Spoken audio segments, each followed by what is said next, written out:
Well, there are many times in our lives when we are struck by something extraordinary, something that is beyond the ordinary. Most of us settle into routines and ordinary lives. It is our way of coping with life to have routines and to have things ordinary. We want to try to maintain some sort of control over our lives. That's one way of us trying to do that. There's a lot of talk, these days about stress these days. Most of us live lives that are overstressed and we feel overwhelmed by life. For many of us, being overstressed has become the routine and the ordinary. But the truth of the matter is that we all need a certain amount of stress in our lives in order to live and to grow. We need a certain amount in our lives. We need also something extraordinary, something out of the ordinary to keep us healthy and happy. Too much stress now hurts us, and too little stress also hurts us. We have to find that balance of not too hot, not too cold, but just right. When we get too much stimulation or stress, we need to reduce the stimulation by taking a break or changing our surroundings. Think of a small child, they get overstimulated very easily, and what do they do when that happens? Well, they get very irritable, they get cranky, they cry, they throw things. Well, we do in our own way. We may not always cry, but we do have our own ways of coping with stress or relieving it. Now, Jesus understood very well about the human need to take breaks after working hard or being overstimulated.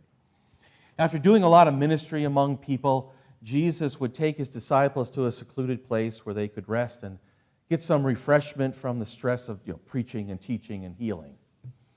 He knew the benefits of taking a break, of having in a sense, a vacation or a holiday. He knew the things that the disciples were doing could be overwhelming if they just continued doing it on and on without any kind of interruption in their routine. Now, everywhere Jesus went, he was met with people demanding his attention. The crowds grew in numbers constantly, and it was the disciples' job to do crowd control so Jesus would not be physically overwhelmed.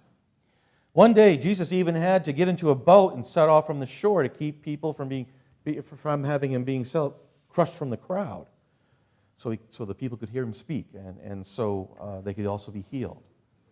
But the stress of the crowd control was small for the disciples compared to the stress of witnessing Jesus' miracles. As you recall, there were times when the disciples were in a boat out in a lake and a storm came up. More than one time. And they were overstressed with fear, I think, as most of us could understand. We can relate to that. And that they were afraid that they were going to drown in this storm. And then Jesus would either wake up from being in the boat, or he would be walking on the water, coming to them, and he would calm the waves, and everything would be still in a moment. And then after the calm of the storm, the disciples didn't know which was more frightening, the storm or Jesus.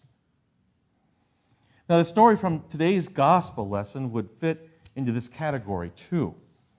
Jesus and the disciples have been going around doing what they normally do. And although the scripture says 6 days ago, Jesus had confronted them with a question. Who do you say that I am? Now that's a big question.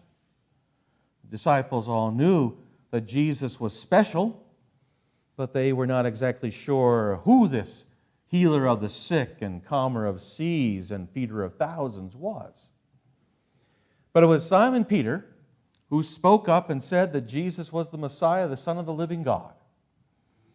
Jesus commended him for his answer, but soon realized that Peter had misunderstood what being the Messiah was all about.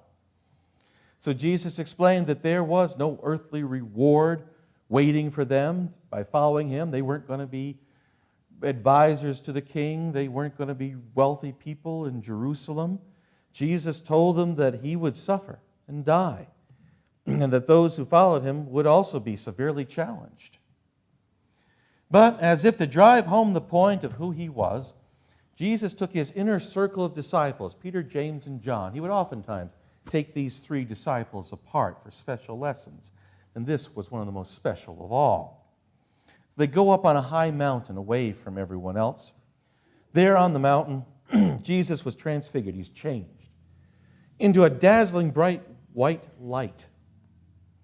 Adding to the supernatural experience, the disciples saw two of the most important figures of Israel's past, Moses and Elijah, talking with Jesus. Now, perhaps to find a place for their being present at this supernatural event, or to give them something to do to hide their fear, or perhaps to give them an excuse so that they could quietly sneak out the back door of this overwhelming scene, Peter blurts out that he could build dwellings for Jesus and his historical friends. Well, there are people who just start talking, when they are anxious and nervous because they don't know what else to say or what else to do. Well, that's what Mark tells us Peter was doing. He didn't know what else to do. Well then, fortunately, he doesn't get an answer, but he gets another experience. A cloud overshadows them, and a voice speaks out from this cloud. "This is my beloved Son. Listen to him." Well, then as quickly as it had happened, the supernatural scene disappears, and the normal, regular Jesus is standing there before them all alone. They start down the mountain, and Jesus orders them to not tell anyone about what they have experienced until much later. Now, I can only imagine what was going through the minds of the disciples. Confusion, certainly. Fear, but also probably exaltation. They have experienced an event beyond their experience. It's a profound mystery. When it comes to mysteries, words often fail to describe them. That's why we call them mysteries. The word mystery comes from the Greek word myun, which means to close the mouth or lips. A mystery is something we literally cannot talk about because our words are inadequate to convey the experience. We oftentimes talk of communion as a mystery. Sure, we see bread and we see grape juice, but there is something there much more beyond what we can sense, what we can taste or see or smell. It's a mystery. Now, we don't know if Peter, James, and John got together later and talked about what the transformation meant. It doesn't record that in the Gospels. But by their words and actions, which are recorded in the Gospels, it would appear that their understanding of Jesus was still very much lacking. It is not until after Jesus had died and became resurrected that it seems they understand what this supernatural event was. But even then, after the resurrection, it still remains in large part a mystery for them. We all live our lives in insufficient data. We do not know all that there is to know. We are ignorant of all the facts. We all live in large part a mystery. Life is a mystery. And that mystery means that much of life is unknown to us. But we try to live with certain boundaries and knowledge that we feel comfortable so that we can feel comfortable and safe. And that's why some people would never leave their hometowns. They would desire the comfort and security of what they know. To leave their hometown would mean venturing beyond what they know and into some mysterious beyond. But sometimes the reward of venturing out into the unknown outweighs the safety and security of what we know and urges us on into the mysteries of life. And I know that there are some among us, the A-type personalities we call them, who are just eager to go out and find any kind of exhilarating and extreme kind of experience they can. They enjoy dwelling into the mysteries. But many of us know. We like mostly comfort. We like some safety in our experience. Now, when Jesus called the disciples to follow him, the disciples left what they had known, including their hometowns, their work, and their families, and they stepped out into an unknown life.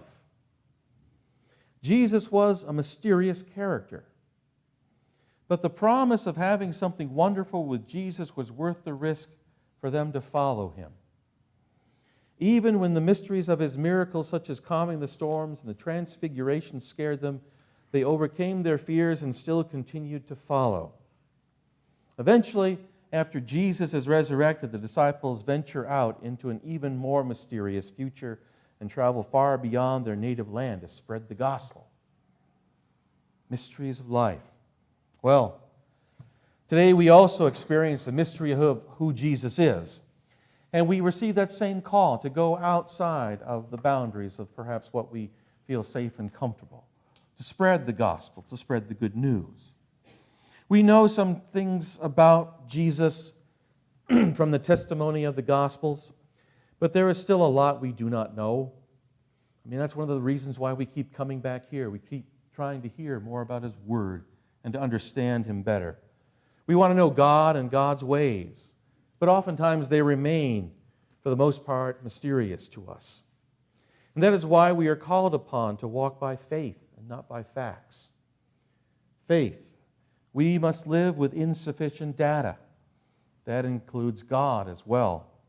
We have to trust that God has our well-being at heart and is guiding us into what is ultimately beneficial for us. That trust is, of course, hard to come by when things go wrong for us, when life becomes hard. When we face the reality of our declining health with a severe injury or illness, we wonder where our good and loving God is in the struggle. When we face a crisis in our families, we wonder where is God's loving presence and guiding wisdom. When we face the loss of our job or someone we love, we wonder why God would let this happen. And there are so many other struggles and challenges which life throws at us. But just as in the examples I gave, we wonder why God, about God and why God is letting these things happen. Perhaps even greater than the mystery of death is the mystery of why a good God allows terrible things to happen to good people. The mystery of a good God allowing good people to suffer is probably the big excuse why some people choose not to believe in God. Now, last Thursday, I had a conversation with Maxine's daughter in the hospital waiting room while Maxine was in surgery. She remarked during the conversation that her son had chosen to be an atheist and at times tried to goad her into debates to trying to debunk her belief about God. And the biggest discussion is always over good people suffering. That's the big issue. She asked me if I had any good arguments. Maxine's daughter had already used the argument that God has a different perspective than we do on life, and that we do not understand the whole picture of God's plan. The gospel lesson for today illustrates that point to an extent. We human beings are on the ground, looking up, and we only see a small part of what's going on. On the other hand, God is looking from up on high, down on us on the earth. God has the big picture in view. When we are on the mountain, we can see more than what we can see on the ground. We begin to see on the mountaintop the connections and the relationships between things, rather than seeing only what is just immediately around us. We see only one piece of the puzzle when we're on the ground, while God sees the whole picture. So the further explanation is that in our limited human view, we fail to see the connections and relationships that allows good people to suffer, presumably, for a higher purpose. And another response to the problem of evil, as it is called, is that God has ordered the universe with certain natural laws, like gravity, for example. If you, say, were be able to get up on a ladder and crawl up on the roof of this church, and you want to examine that nice cross that's on the end up here, and then you just decide to keep on walking, figuring that, well, God's going to take care of you. God's not going to let you get hurt. Well, then the problem is you fall off and you probably at least break a leg or something. You're going to fall like any other object because of what? The law of gravity that God has put in place. Now, I got to tell you, if you do that, you have no right to blame God because you have decided to violate one of the natural laws which God has put in place for everybody to obey. Now, if you go out here and walk out in traffic, get hit by a car, I don't think that's God's fault either. Your parents have taught you, look both ways. You remind yourself. So keep doing it. Because otherwise, it's all about our free will. It's all about free will. And we have the free will to be stupid as well as smart. And that leads me to another response. God allows certain things to happen because God has granted us free will. Okay, in granting us all free will to decide what we will do or not do, we are allowed to hurt or help other people with little interference. Why did God allow the Al-Qaeda terrorists to fly planes into the World Trade Center and the Pentagon? Well, because the terrorists were given free will, just like the rest of us, and they chose to hurt and kill with that free will. While the police and the firefighters and more of the people down below chose to save lives and to help people, each group of people and each individual exercised their free will to choose good or evil. And so in allowing us to have that free will, God has to allow certain things to happen. There are not many atheists who would be satisfied with these answers about God, however, I got to warn you. Someone who is bitter and disappointed with life will probably not be swayed by any kind of intellectual argument. But if you know a better argument, please let me know. I'm always willing to learn something new. Someone might be convinced about God if they had an experience, though. An experience, as Peter, James, and John did on the mountain with the transfiguration of Jesus. People are rarely convinced about the existence of God and God's goodness by a rational argument. People, however, are most likely to be convinced by a personal experience of God. That is one of the main reasons we come to worship. We come to have a personal experience of God. We come to have a mountaintop experience. Worship is one way we attempt to break through the ordinary and the routine of our days to experience something extraordinary and giving us a different perspective on everything, on our lives. Worship is our time apart from the commonplace to be in contact with the mystery of God. Now, Jesus took 3 disciples up a mountain to give them a mountaintop experience. An experience of the supernatural, the extraordinary. To give them a glimpse of something beyond what they knew. It was an experience of God. We need that experience of God in our lives. It's an experience of mystery, which is both frightening and exhilarating, both challenging and comforting. Now, I know you're going to be saying to me that you don't feel like you get a mountaintop experience every time you come here. Okay, but sometimes it happens, and it's important for us to be open to that experience, to allow ourselves to have the touch of God upon us. And this is a place where we can have that. Now, Jesus took 3 disciples. Also, he took them down from the mountain and told them to tell no one about what they had experienced. Could you imagine? You've had this overwhelming experience. You've had this life-changing experience, and you can't talk to anyone about it? Sometimes our mountaintop experiences, as Jesus wisely knew, do not make sense until we have had other experiences, just as in the case of those 3 disciples. They didn't understand what it was all about until after Jesus died and was raised again. Same may be true for some of our experiences. You've probably had some things that are very confusing in your life, but perhaps if you look and you are open to what God might be telling you, you might find that there is connections, that there is something leading to something else, something important. Can't tell you what it is. You have to let the Spirit guide you in that. So, Peter, James, and John did not understand the transfiguration until after Jesus' resurrection. Then they knew it was an experience of Jesus' true nature, his divine nature. We seek that experience of Jesus' divine nature when we worship, but it does not always come to us. We may pass through many ordinary Sundays and experience only the routine. But on occasion, we may have a mountaintop experience and be transfigured ourselves, knowing that God has touched us. And that changes our view of our ordinary, routine lives and the problems we face, so that we see things in a new light. We see things more from God's perspective than our own limited one. But one last thing. We can't stay on the mountain. Those extraordinary experiences are extraordinary. They are out of the ordinary.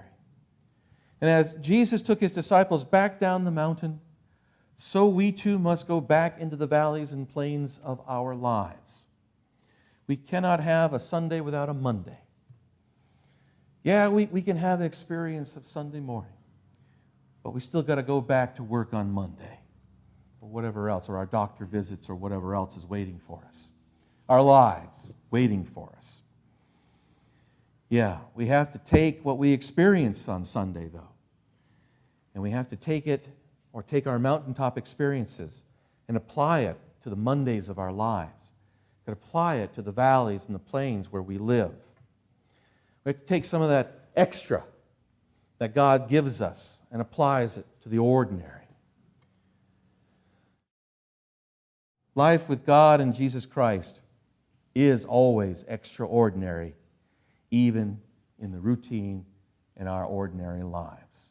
So, be aware. You've been blessed. Amen.